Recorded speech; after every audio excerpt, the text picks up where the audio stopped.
नमस्कार, आप देख रहे हैं एबी स्टार न्यूज। मैं हूं आपके साथ सपना वर्मा। स्वागत करती हूं आपका उत्तराखंड के खास बुलेटिन हमारी देवभूमि में। हमारी देवभूमि में खबरों की शुरुआत में बात करेंगे देहरादून की, जहां पर अंकिता हत्याकांड को लेकर विधानसभा अध्यक्ष ने दुख जताया है और उन्होंने इसे मानवता को शर्मसार करने वाला बताया है। अंकिता भंडारी की निर्मम हत्या पर विधानसभा अध्यक्ष ने गहरा शोक व्यक्त किया है। विधानसभा अध्यक्ष ने कहा कि मानवता को शर्मसार करने वाली ये घटना हृदय विदारक है। उन्होंने इस घटना में संलिप्त सभी आरोपियों को कड़ी से कड़ी सजा देने की बात कही है। इस दौरान विधानसभा अध्यक्ष ने कहा कि आज हमने उत्तराखंड की एक बेटी को खोया है, जिसके लिए सभी को दुख है। उन्होंने दिवंगत आत्मा की शांति के लिए प्रार्थना करते हुए शोक संतप्त परिजनों की प्रति अपनी संतावना व्यक्त की है। विधानसभा अध्यक्ष ने कहा कि प्रदेश सरकार और वो स्वयं बेटी के परिजनों के साथ है और दोषियों को सजा देकर न्याय जरूर मिलेगा। उन्होंने कहा कि इस घटना पर फास्ट ट्रैकिंग कार्रवाई होगी। उत्तराखंड का समाज इस प्रकार की घटना को कतई बर्दाश्त नहीं करेगा। विधानसभा अध्यक्ष ने कहा कि अब हमें इस और सोचने की जरूरत है कि राजस्व पुलिस प्रदेश में कितनी कारगर है। क्या राजस्व की जगह पुलिस को पुलिसिंग के अधिकार दिए जाने चाहिए। विधानसभा अध्यक्ष ने उत्तराखंड में भू कानून को भी सख्त बनाने की बात कही। साथ ही इस प्रकार की सभी अवैध रिजॉर्ट की जांच के लिए कड़े निर्णय की भी आवश्यकता है।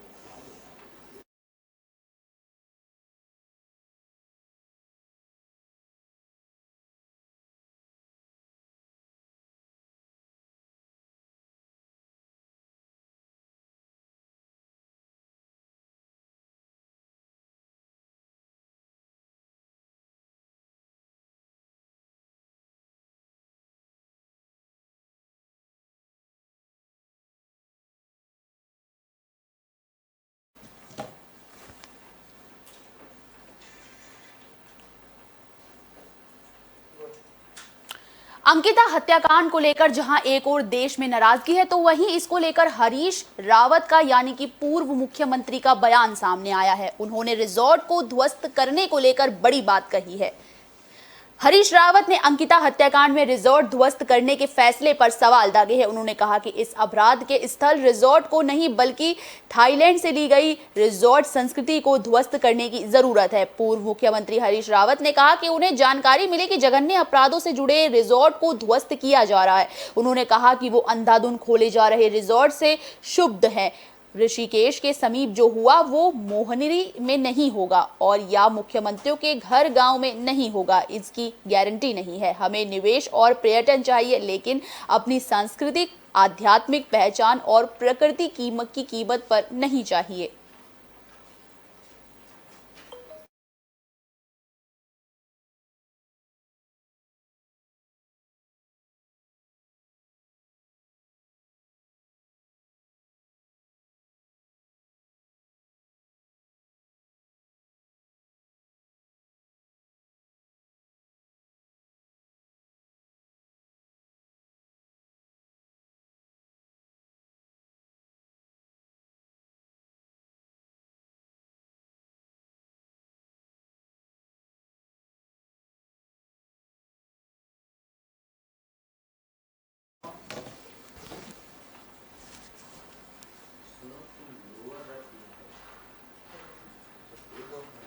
बात कर लेते हैं हरिद्वार की, जहां पर अंकिता हत्याकांड को लेकर कांग्रेस के कार्यकर्ताओं ने जमकर प्रदर्शन किया। सरकार का पुतला तक फूंकने की नौबत आ गई।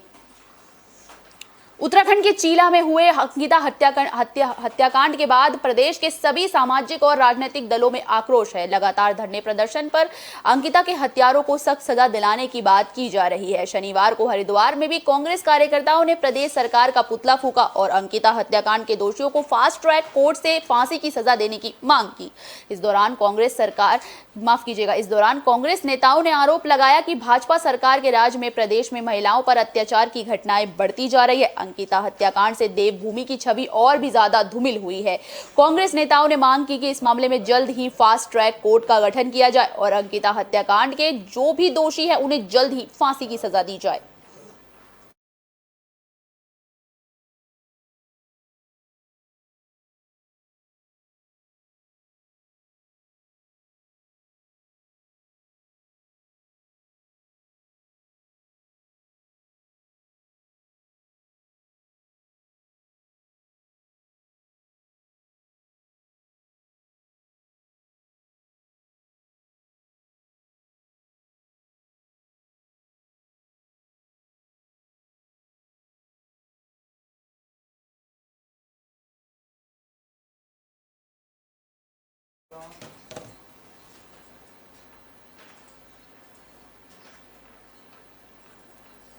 बात कर लेते हैं देहरादून की, जहां पर महिलाओं को नौकरियों में और दाखिलों में आरक्षण देने की बात सामने आई है। इसको लेकर सरकार की तरफ से अध्यादेश लाने की बात भी सामने आई है। उत्तराखंड सरकार प्रदेश की महिलाओं को सरकारी नौकरियों और दाखिलों में 30% क्षैतिज आरक्षण को बनाए रखने के लिए अध्यादेश लाएगी। साथ ही उच्च न्यायालय में क्षैतिज आरक्षण के शासनादेश पर लगी रोक के फैसले के खिलाफ सुप्रीम कोर्ट में विशेष अनुग्रह याचिका दायर करेगी।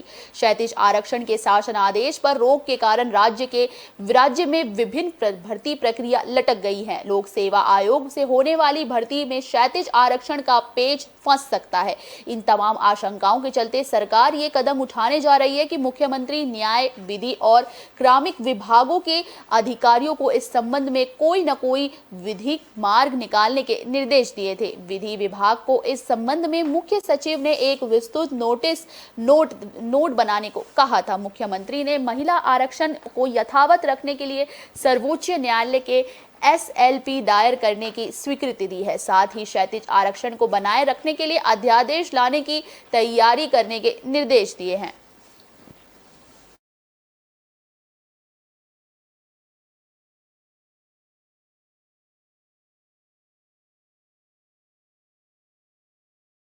का हम जो है ठीक प्रकार से विचार कर रहे हैं। हमारी जो बेटियां हैं, उत्तराखंड की जो नारी शक्ति है, उसका जो है हर प्रकार से उनका संरक्षण। ब्रिटेन में बात कर लेते हैं हल्द्वानी की, जहां पर स्वच्छता अभियान को लेकर बात सामने आ रही है। स्वच्छता अभियान की तैयारी में सरकार जुटी हुई दिखाई दे रही है।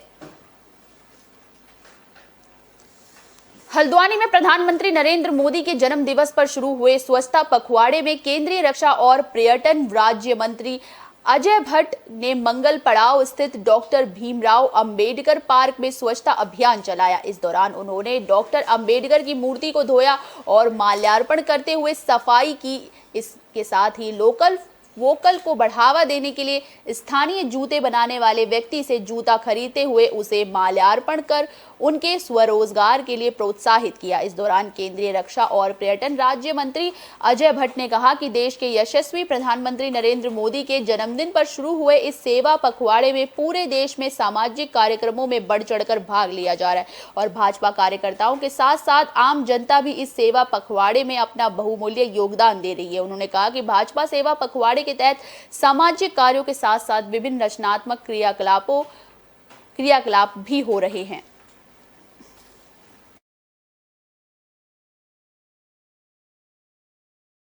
देश भर में इस समय सेवा पखवाड़ा मनाया जा रहा है। 17 तारीखों में ऋषिकेश में और डोईवाला में, उसके बाद कई स्थानों पर, फिर बीच में देहरादून में करीब 4-5 स्थानों पर हमने इसकी शुरुआत करी है। आज हल्द्वानी नैनीताल ज़िले में इसकी शुरुआत की जा रही है। हमारे कार्यकर्ताओं में, साथ में जनता में बहुत उत्साह है। जो हम माननीय नरेंद्र मोदी जी के जन्म दिवस को हमने सेवा।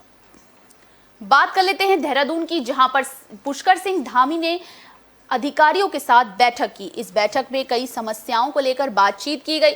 सीएम पुष्कर सिंह धामी ने सचिवालय में आयुष और आयुष शिक्षा विभाग की समीक्षा बैठक करते हुए अधिकारियों को निर्देश दिए कि राज्य में कुछ बेहतर वेलनेस सेंटर विकसित किए जाए, आयुष टूरिज्म को बढ़ावा दिया जाए। उन्होंने कहा कि उत्तराखंड की भूमि आयुष की भूमि है। राज्य में आयुष को बढ़ावा देने के साथ ही इसका व्यापक स्तर पर प्रचार प्रसार किया जाए। आयुर्वेद और आयुष हमारी प्राचीन चिकित्सा पद्धति है, इनको बढ़ावा देना जरूरी है। मुख्यमंत्री ने कहा कि साल 2025 तक उत्तराखंड को नशा मुक्त बनाने का लक्ष्य रखा गया है। इसमें आयुष विभाग आयुष चिकित्सा के माध्यम से क्या सहयोग कर सकता है, इसकी विस्तृत योजना बनाई जाए। मुख्यमंत्री ने आयुष विभाग के अधिकारियों को निर्देश दिए कि टेली मेडिसिन पोर्टल ई-संजीवनी के माध्यम से जन सामान्य को आयुष चिकित्सा परामर्श देने की व्यवस्था जल्द शुरू की जाए। आयुष्मान भारत योजना के अंतर्गत जो आयुष हेल्थ और वेलनेस सेंटर बनाए जा रहे हैं, उसमें सभी आवश्यक व्यवस्थाएं सुनिश्चित हो।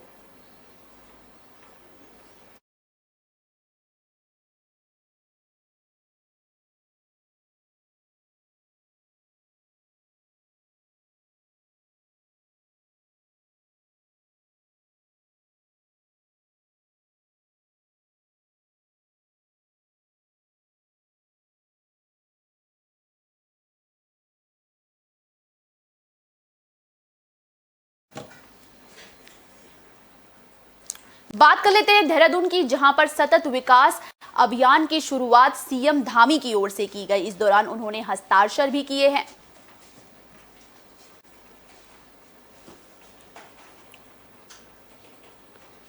मुख्यमंत्री पुष्कर सिंह धामी ने सचिवालय में सतत विकास लक्ष्यों की 7वीं वर्षगांठ के अवसर पर सतत विकास लक्ष्य हस्ताक्षर अभियान का शुभारंभ किया। एसडीजी से संबंधित वीडियो का विमोचन किया। मुख्यमंत्री पुष्कर सिंह धामी ने कहा कि साल 2030 तक इन 17 सतत विकास लक्ष्यों को प्राप्त करने के लिए विभागों को रोड मैप के हिसाब से निरंतर कार्य आगे बढ़ाना होगा। इन लक्ष्यों को प्राप्त करने के लिए जन भागीदारी भी महत्वपूर्ण है। जन सहयोग और सामाजिक संस्थाओं और विभिन्न संस्थाओं का भी पूरा सहयोग लिया जाए। मुख्यमंत्री ने कहा कि सामाजिक, आर्थिक, पर्यावरणीय संतुलन के साथ समावेशी विकास जरूरी है। उन्होंने कहा कि सतत विकास लक्ष्यों में उत्तराखंड की रैंकिंग में सुधार हुआ है, लेकिन प्रदेश को प्रथम स्थान पर लाने और प्रयासों की जरूरत है। 2018 में उत्तराखंड सतत विकास लक्ष्यों को प्राप्त करने में 10वें स्थान पर था, जबकि अभी राज्य 4थे स्थान पर है। मुख्यमंत्री ने कहा कि देवभूमि उत्तराखंड के पास प्राकृतिक संपदाओं का भंडार है। इन प्राकृतिक संपदाओं का बेहतर तरीके से सदुपयोग करना होगा। उद्योगों के क्षेत्र में भी उत्तराखंड में अपार संभावनाएं हैं।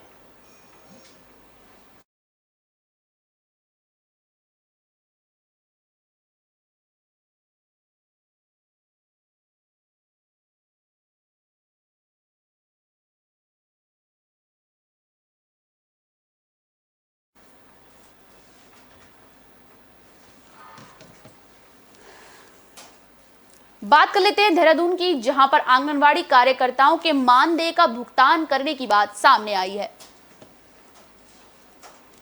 यमुना कॉलोनी स्थित शासकीय आवास पर महिला सशक्तिकरण और बाल विकास मंत्री रेखा आर्य ने आंगनवाड़ी कार्यकर्ताओं के जुलाई-अगस्त के माह के मानदेय 47.11 करोड़ का PFMS के माध्यम से सीधे उनके खातों में भुगतान किया है। कैबिनेट मंत्री ने कहा कि इससे प्रदेश में कार्यरत करीब 35,000 आंगनवाड़ी कार्यकर्ताओं को लाभ मिलेगा। महिला और बाल विकास मंत्री रेखा आर्य ने सभी आंगनवाड़ी कार्यकर्ताओं से ये अपील की कि सभी कार्यकर्ता अपने मोबाइल नंबर को अपने अपने संबंधित बैंक अकाउंट से लिंक जरूर करें, जिससे कि उन्हें हर महीने अपने मानदेय की जानकारी मैसेज के जरिए मिल जाए।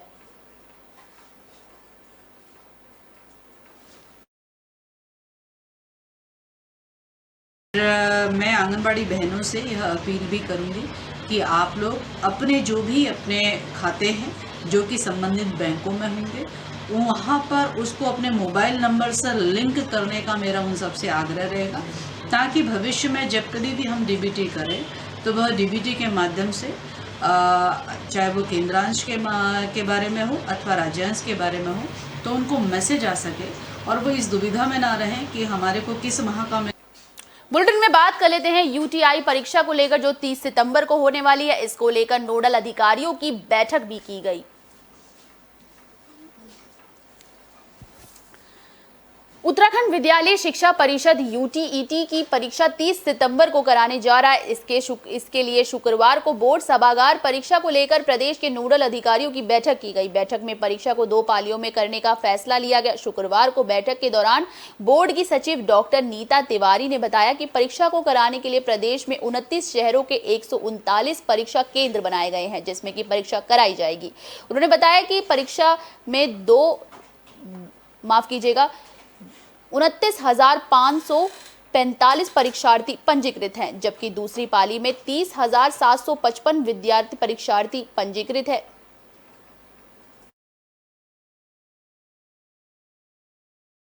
के अलावा हर परीक्षा केंद्र में हमने पर्यवेक्षकों की तैनाती की है। ये पर्यवेक्षक श्रेणी 2 के अधिकारी हैं और परीक्षा में जो परीक्षार्थी हैं उनके लिए मोबाइल, कोई भी इलेक्ट्रॉनिक उपकरण, पेजर इत्यादि, डायरी सब पूरी तरह प्रतिबंधित है।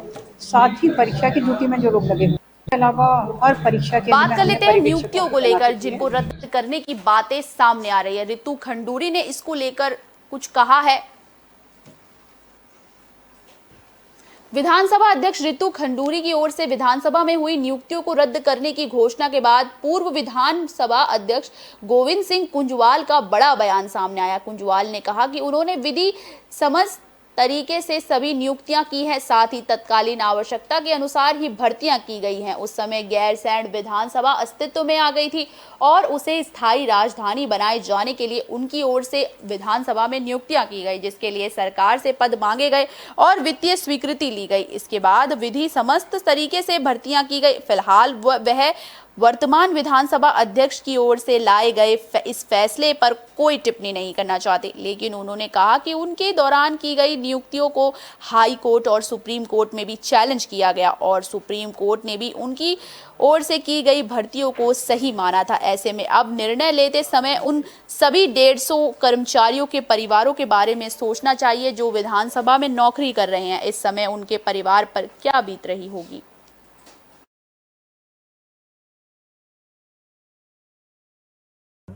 हाई कोर्ट का निर्णय जब फेवर में आता है तो उसके बाद सुप्रीम कोर्ट में चैलेंज किया गया। सुप्रीम कोर्ट ने भी उसमें हमारी फेवर में निर्णय किया। दोनों कोर्टों के चीफ जस्टिसों की बेंच ने मेरा निर्णय फेवर में किया है। तो उसके बाद उन नियुक्तियों को कोई अवैध करार कर दे तो मैं समझता हूँ ये इस प्रदेश के हित में नहीं है।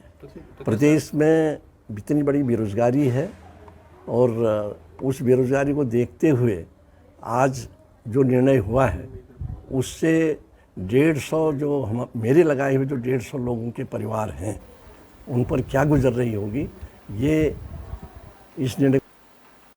बात कर लेते हैं हल्द्वानी की, जहां पर विधानसभा में हुई भर्तियों के रद्द होने के बाद नेता प्रतिपक्ष यशपाल आर्या का बयान सामने आया है। उत्तराखंड विधानसभा में हुई भर्तियों के मामले में आज विधानसभा अध्यक्ष रितु खंडूरी की ओर से भर्तियों को रद्द करने के फैसले के बाद नेता प्रतिपक्ष यशपाल आर्या का बयान सामने आया। यशपाल आर्या ने इसको सही ठहराते हुए कहा कि विधिक राय लेकर समिति की रिपोर्ट के आधार पर विधानसभा अध्यक्ष की ओर से इन भर्तियों को रद्द किया गया है। ये उनका संवैधानिक अधिकार है, लेकिन हमारी मांग है कि उत्तराखंड अधीनस्थ सेवा चयन आयोग के साथ ही सहकारिता और उत्तराखंड मुक्त विश्वविद्यालय में हुई भर्तियां और अन्य विभागों की गई भर्तियों में सरकार की ओर से की जा रही जांच से संतुष्ट नहीं है, क्योंकि कछुए की चाल से ये जांच चल रही है। यशपाल आर्य ने कहा कि सरकार को विपक्ष की ओर से उठाए जा रहे इन सभी भर्तियों के मामले में हाईकोर्ट की सिटिंग जज की निगरानी में जांच करानी चाहिए, जिससे कि युवा बेरोजगारों को न्याय मिल सके।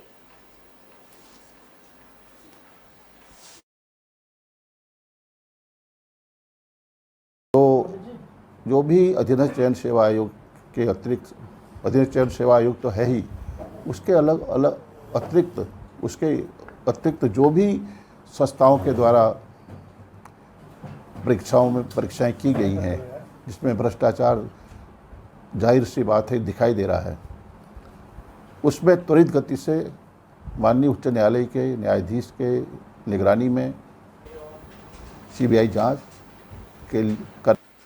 बात कर लेते हैं हरिद्वार की, जहां पर सीएम पुष्कर सिंह धामी तुलसी मानस आश्रम पहुंचे।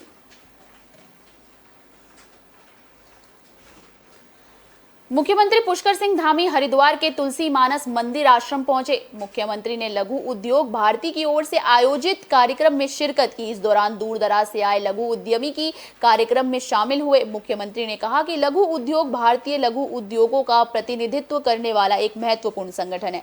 उत्तराखंड में भी इन उद्योगों का विकास हो, सरकार इसके लिए योजना बना रही है। उत्तराखंड में 6000 एकड़ का लैंड बैंक बनाया गया है और उद्यमियों को आमंत्रित किया गया है।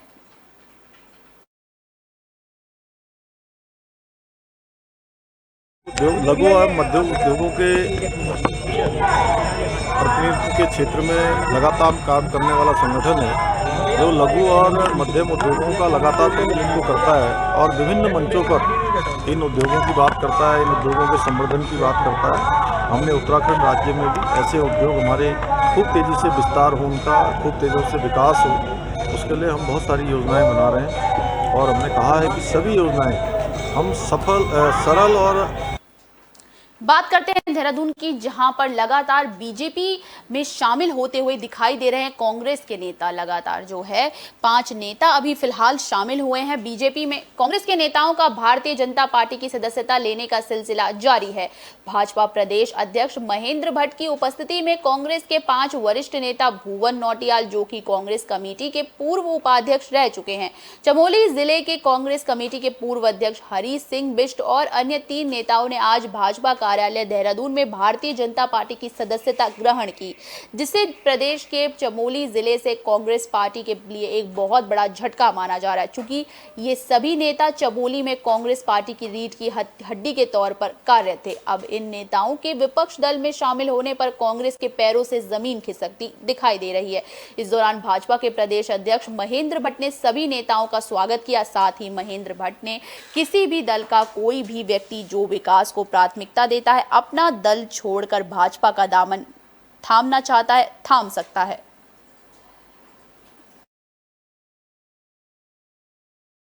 रोल दिखाई देता है तो किसी भी दल का जो ऐसा व्यक्ति है जो विकास को ही प्रमुखता देता है, वो व्यक्ति भारतीय जनता पार्टी आना चाहते हैं। मैं आज जो 5 लोग हमारे दल में सम्मिलित हुए हैं, चमोली जनपद की कांग्रेस की रीढ़ थी। बात कर लेते हैं अल्मोड़ा की, जहां पर महिला आयोग की अध्यक्ष की ओर से जो है निरीक्षण की बात सामने आई है। अस्पताल का निरीक्षण किया गया है।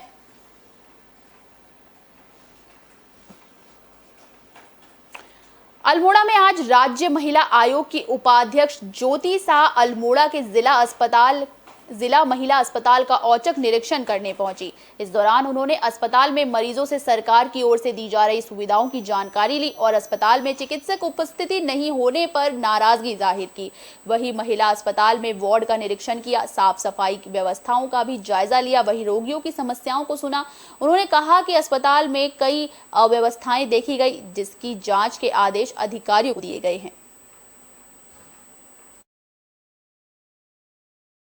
महिलाओं को क्या परेशानी है, उनके बीच में और डॉक्टर्स के बीच में क्या गैप हो रहा है, क्या कम्युनिकेशन गैप है या क्या परेशानी उन लोगों का है, उसी के निस्तारण के लिए मैं यहाँ पर आई हूँ। शौचालय आदि का भी मैंने निरीक्षण किया, वो व्यवस्थाएं ठीक थी, लेकिन कुछ पेशेंट द्वारा मेरे को शिकायत दी है। मैं अभी उनसे बात कर रही हूँ, डॉक्टर्स को निर्देश दे रही हूँ। मेरे साथ CMS मैडम भी हैं, उनके सामने ही मैं सब उसका निस्तारण करने के पश्चात ही यहाँ से। बात कर लेते हैं उत्तरकाशी की, जहां पर पिंडदान करने वाले श्रद्धालुओं का तांता देखने को मिला। इस दौरान घाटों पर भारी भीड़ नजर आई। उत्तरकाशी के गंगोत्री धाम में देश के कोने कोने से आए श्रद्धालुओं ने सर्व श्राद्ध के दिन अपने पितरों का तर्पण और पिंडदान किया। साथ ही मां गंगा से प्रार्थना की कि उनके पितरों का उन्हें आशीर्वाद मिले। गंगोत्री धाम में श्राद्ध पक्ष में अपने पितरों का तर्पण देने के लिए कई श्रद्धालु गंगोत्री धाम पहुंचे। मां गंगा गोमुख से निकलकर गंगोत्री धाम होते हुए गंगा सागर तक जाती है। पितरों को तर्पण देने के लिए मां गंगा के जल को पवित्र माना जाता है। इस जल के तर्पण से ही सारे पाप धुल जाते हैं। प्राचीन कथाओं के मुताबिक राजा भगीरथ ने अपने पितरों को मुक्ति दिलाने के लिए मां गंगा को पृथ्वी से लाने के लिए हजारों वर्षों की तपस्या की थी। तब जाकर मां गंगा राजा भगीरथ की तपस्या देखकर पृथ्वी पर आई थी और तब से ही राजा भगीरथ के पितरों को मुक्ति प्रदान हुई थी।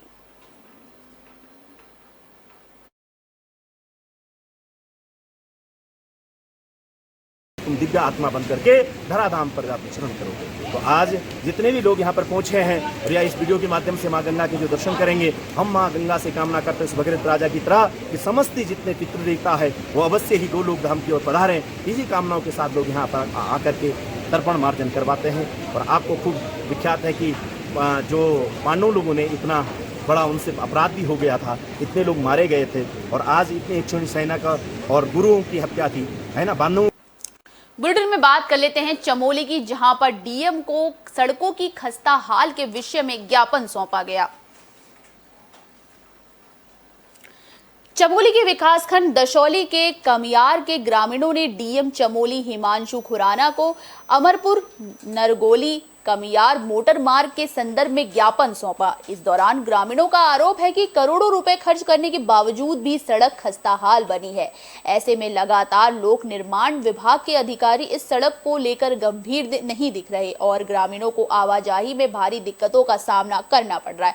अब बड़ा सवाल ये कि करोड़ों रुपए खर्च करके सड़क पर स्थितियां बदहाल बनी हुई है, तो कहीं ना कहीं उन अधिकारियों की पोल खुल रही है जिनकी ओर से इस सड़क का निर्माण करवाया गया था। वहीं ग्रामीण प्रदीप नेगी सामाजिक कार्यकर्ता ने डीएम चमोली से कहा कि लंबे समय से अभी तक सड़क का भाग 1 का काम पूरा नहीं हो पाया, जबकि मई और माह से सितंबर तक सड़क मलबे और जगह जगह टूटने से बंद पड़ी हुई थी। स्कूली बच्चों और आम नागरिकों को भारी असुविधा हो रही है। बरसात के मौसम के कारण पैदल मार्ग भी क्षतिग्रस्त हो गए। ऐसे में ग्रामीण बेहद लाचार दिख रहे। उन्होंने डीएम चमोली से तत्काल इस सड़क के निरीक्षण करने की गुहार लगाई है ताकि सड़क व्यवस्था सुचारू रूप से चल सके।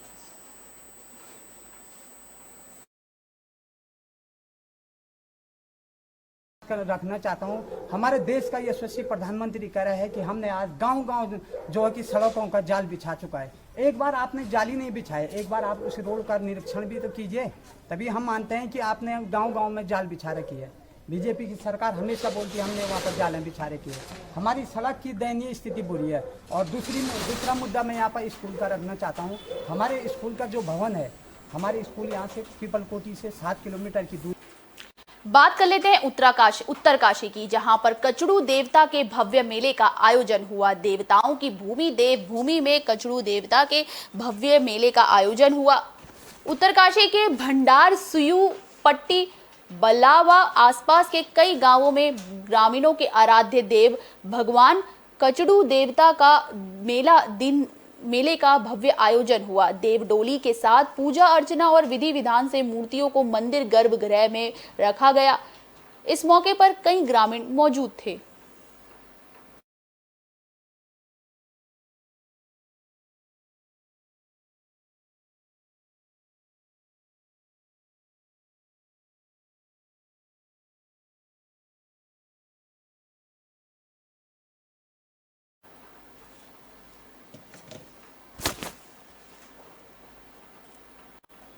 बुलेटिन के आखिर में बात करेंगे उत्तरकाशी की, जहां पर भूस्खलन लोगों के लिए समस्या का कारण बन चुका है। इस वजह से मार्ग भी बाधित हो रहे हैं। उत्तरकाशी गंगोत्री हाईवे पर हेल गुड़गाड़ के समीप लगातार पहाड़ी से हो रहे भूस्खलन के कारण राष्ट्रीय राजमार्ग एक बार फिर बंद हो गया है। पहाड़ी से बड़े बड़े बोल्डर बहुत तेजी से गिर रहे हैं। हालांकि बीआरओ की मशीनरी हाईवे खोलने का काम कर रही है, लेकिन लगातार हो रहे भूस्खलन के कारण बीआरओ मार्ग नहीं खोल पा रहे। वहीं मौसम विभाग के अलर्ट और हेलगुगाड़ पर लगातार हो रहे भूस्खलन की स्थिति को देखते हुए अब जिला प्रशासन ने आगामी 2 दिनों के लिए गंगोत्री धाम की यात्रा पर रोक लगा दी है।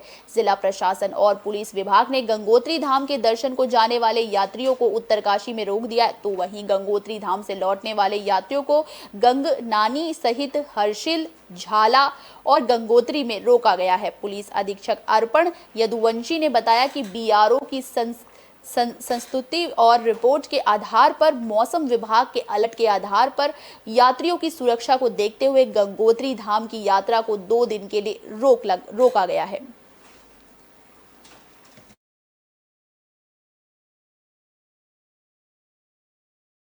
की वजह से यात्रा हमको रोकनी भी पड़ी है और आप जानते हैं कि 2 दिन यात्रा रुकी भी रही और अभी भी बीआरओ का भी यही मानना है, जो वहाँ पे मलबा अटारी एजेंसी है वो यही बोल रही है कि अभी ये जो एरिया पैच है बहुत रिस्की बना हुआ है, अभी भी पत्थर बहुत तेज़ी से आ रहे हैं वहाँ पे।